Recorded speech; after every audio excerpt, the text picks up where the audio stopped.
The next day, which was a Thursday, they had lunch with us in our office. Who is they?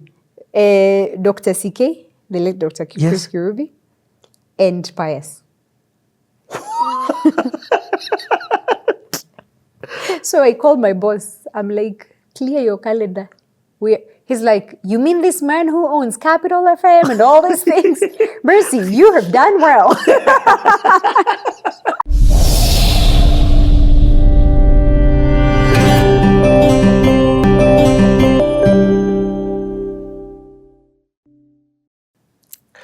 What a break.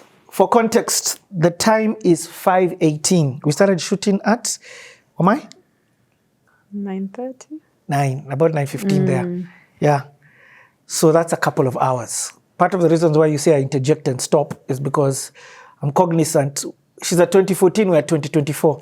That's 10 years of her life that we still need to hear about. And I don't want her to get tired and rush. But if you're watching us this far, thank you so much. If you're catching us here, do your life a favor. Don't just watch this episode. Go and watch it from the beginning. Another thing, a lot of people ask me to put this whole CTAs into one video. I do that, but I do that after like a month of them individually being there. There is reason for the madness, so it's not just guesswork. There is a reason why we do what it is that we do. Yeah. So let's continue with this story. 2014. Yeah. This sounds like a very major transformational year. It is. It is. And just before I talk about 2014, 2013 was also instrumental because of my salvation. And the friends around me start getting saved. Wow. Remember, I was the life of the party, like my father. I will throw down a bash and people will show up. But now people are like, hey, Amasi is missing. You've changed. You're quieter. Hey, what's going on? My friends are coming to church and they're seeing me completely sold out because I'm not new in salvation. Remember, I had a deep foundation growing up. You had just walked away kidogo. I just walked away kidogo. And they're looking at me and they're like, what? Okay, this looks different, but she looks so happy and in peace. And we've seen her partying and we thought she was happy, yeah? So God uses that transitional period. First, there's a separation. After my daughter is born, some of my friends don't have kids. No, except my sister-in-law now who had a daughter. And we're very close. Our family, we're very, very close. So they're beginning to see, okay, this is changing. My mom got saved. Whoa. In, I think, 2008. Okay. She called me and she's like, hey, I've given my life to Christ. I was like, oh, amazing. Yeah. So God is beginning to save even my friends and my family, my sister, my brother, my sister-in-law, my best friend Koki. Guys around me are beginning to get saved.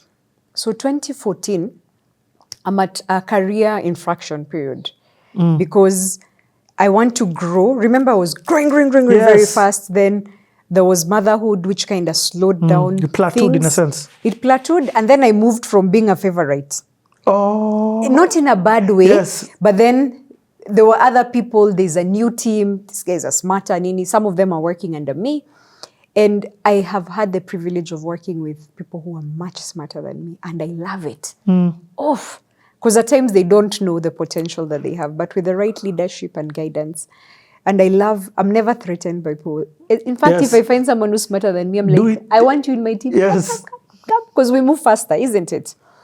Say that again. Say that again, especially for the context of the work environment. Yes. You said when you are not threatened by people who are smarter than you. In fact, you pull them closer rather than... I pull them closer. I want the people who are smartest. They outperform me. Because with the right partnership, we can do so much more. So much more. And that happened even in Dubai.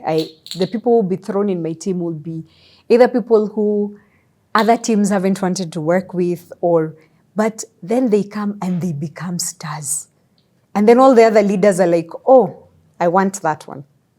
I want that one. But you didn't want them initially. You even kicked them out of your team. What is it about you? What is it that you'd do? Create a conducive environment for them to thrive. Create and call them out. As Mark called me out, you see, when he did this, so that's what I do. What does call out mean? I celebrate them. I had a colleague, super smart, from Lebanon. And for the longest time, he'll do amazing pitch decks, but he couldn't pitch. Because he just didn't have the confidence or the communication skills. So when we would be pitching, and he's done a lot of the presentations for me, I'll be like, now the technical stuff, I'll say, oh, like the numbers, Tofik, can you just elaborate this particular slide? Throw him in the fire. So I just throw him. 2 minutes. You see, he sweats kidogo. Then I'm like, after that, that was amazing. You know, the way you brought out that fact, I will never have brought it out. You spoke about Kenyan numbers better than I did. That is, so what that does to that person is the next time they're like, oh, I can actually do this. So that is what Mark did to me. He's bringing me in. So I'm involving them in things and throwing them also in the fire at the same time. I get it. Yeah. You're, in a sense, giving them more responsibility so that they can also grow. Yes, so that they can also grow. Because the better they become, we all shine. Yes. Yeah, we all shine. Wow. Yeah. Okay, that's powerful. I'm glad you took us back then. Yeah. So 2014 now? So 2014, there's an international conference in Dubai on investments. And Africa had a huge segment. It was, I think, Middle East and Africa. So I looked through. Remember, I'm now head of business development for Africa.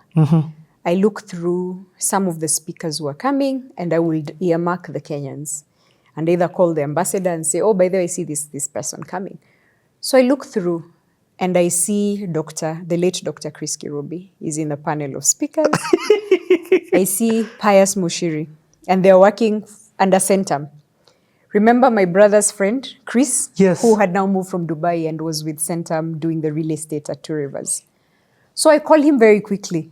And I'm like, hey, friend, I've seen your guys are coming. Can you immediately connect me? So he says, okay, fine, let me send you the number. That was like at 5 p.m., like on a Tuesday, and they were coming on Wednesday to speak on Wednesday, Thursday at this conference. I think he forgot. Because the next time I called him, he was not reachable. And what I will do is I will create the profile of these people and now show them to my boss. Hey, this person is coming. I will get them. So I'd created the profile of Dr. CK and Pius and what Centum is all doing, what Centum is doing. And I'm reminding my boss, remember the mall we looked at a few years ago? Yeah. These are the developers. So he says, okay, fine. If you can find us a meeting, find us a meeting. Let me ask this question. By the time you did the mall, you didn't know Pius or Dr. CK. It was through this connection of your brother. It was through this connection of my brother's friend, yeah. What? Yeah. And he even came to our office. We looked at it. They said, okay, we're looking for anchor developers. We connected them with some people like Carrefour, just introductions. That was it. What? Yeah. Okay. Yeah. So I see their names. And I'm like... But you've not been sent numbers. I have not been sent numbers. I'm like, okay, this one is for By Faith. And where this conference was being held was like at the equivalent of KICC. So it's a conference place, big. I walk in and I think I walked in around just before lunchtime and they had just broken out of a session. So they're all walking on the corridor. And who do I bump into? The late Dr. Kirubi, Ambassador Mohamed Gello, in Pius. Oh. Like this. So I can see CK and the ambassador are talking and holding hands. So I say, hi, Pius. He says, oh, hi. And the rest is history. That is how I met Pius. But also my meeting Pius was at the reason I say it's an infraction point in my career, I needed, one, a success story in Africa. Otherwise, you see, all these things we've been doing have been more from like a charitable. We are still not making money out of Africa, yeah? Yes. And it's a cost center. I need to bring money, yeah? Two, I was also at a place where I was asking God, now I've gotten saved. I need success stories of people who are saved in this industry. Wow. Because this industry, where? Yep. If you're not saved the money can get into your head and also the people you're interacting with. So when I met Pius, I think 3 days we didn't leave each other. Okay, take me slow here. You meet him. Do you also meet Dr. Chris Yes, Kirubi? I meet Dr. Chris Kirubi, and then we all go for lunch. What? Yeah. So of course the ambassador is like, this is our star. Yes, and the ambassador is like, hey, Mercy is one of us. You need to know Mercy. He's telling this to Pius and Dr. Chris Kirubi? Yes. Since you need to know Mercy. So you turn around and continue with them? I turn around and continue. They were going for lunch. We all went for lunch and sat on the same table. And now me and Pius are connecting. Yes. Because, hiya, you're a Kenyan. I'm like, I saw you. I was looking for your number. Hebu kwanza, give me your number right now. So we connect. We start talking about work. We start talking and we just connect at another level. But then as we're speaking, I can begin to feel his spirit. And by 3 days, God was like, you told me to show you a person in the industry who is saved and is integrous and ethical. There is your example. Like this. Because now people are beginning to ask me, Mercy, we don't see you. Mercy, what happened? We don't see you anymore. I'm just like, wait, no, I can't mix these two lives. Yes. Yeah. Oh, the people used to hang out with. The people used to hang out, the company parties, these staff dinners where people are eating and dining and drinking, and the setups are not, if you're not yet mature, don't be in that setup. So I'm beginning to avoid those kind of setups a bit more. Yeah. So when I meet them, let me tell you, at 2 p.m. they were in my office. They didn't even know what hit them. No. Sorry, that was the next day. Yes. So we meet, we continue with the conference. The next day, which was a Thursday, they had lunch with us in our office. Who is they? Dr. CK, the late Dr. Chris Kirubi, and Pius. So I called my boss. I'm like, clear your calendar. He's like, you mean this man who owns Capital FM and all these things? Mercy, you have done well. What? So we take them for lunch, and it's some directors from our company, and they're like, okay, now tell us your success story. But then, at the same time, because I'd been doing research, our chairman, the chairman of our company, is an Emirati.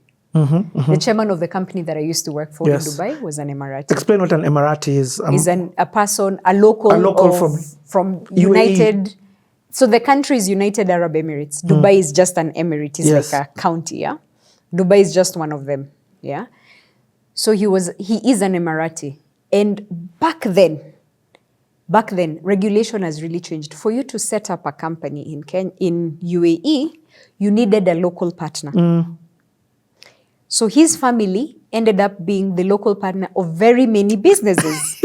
Banks, insurance companies, educational companies, etc. Wow. So as I was scoping Centum for a long time, since I met Chris, I could see in their 2.0 strategy, one of the things that they wanted to develop was education. So they had 8 sectors: healthcare, education, ICT. When you said since you met Chris, you don't mean Chris Kirubi. You mean Chris your Chris friend? Ochieng. Yes, yes. So when you're looking at their 2.0 strategy, which was developed by James Murray and the team that time. Yes. Education was part of the pillars that they were looking to invest in. Correct. Okay. Correct. And our chairman and his family had invested in Sabis. They were the Sabis local partners in UAE. So Sabis is originally from Lebanon. Yeah. And Sabis, during the 1975 war in Lebanon, there was a mass exodus of the Lebanese people into other countries. And one of the emirates that took a lot of them was Sharjah. So his family became the local sponsor. Remember, if you're a foreign company, you need a local sponsor. And that local sponsor needs to own 51% of the company. 51%? Yes. Wow. Because for them, they were cognizant that, one, they don't have the demographic dividend. there were less, at that time, there were less than 1 million Emiratis. So it's a strategy of creating wealth and bringing it tangibly to your people. So insanely sharp. Absolutely. Yeah. And involving your local people. Yep. Because all these people will come and make all this wealth and live, because also of the tax havenness of the place. So his family was a local sponsor. Yep. So as I look through the pillars, we identify education is a low-hanging fruit. So in this lunch, which was the Thursday after I met the late Dr. Chris Kirubi and Pius, we start talking about synergies. Now, we hear from them what they're doing, how's the mall progressing. So there's a touch point where we're saying, okay, we've actually heard your story. There's a connection. Yeah. Nothing is wasted. Nothing is wasted. Yeah. And then they don't know that you've heard it from Chris. So they don't know. But now we tell them Chris was in our office and blah, blah, blah. Yes. This is what we are doing. And we see education is one of the things. There are a couple of other things that we could do. We tried to do the energy project together, but then education became the lowest hanging fruit. So they said, we're actually in talks with a couple of school operators, international. We were just about to sign, but we'll listen to you guys. And me and Mark are like, okay, now we need to convince the operator to go to Kenya. Wow.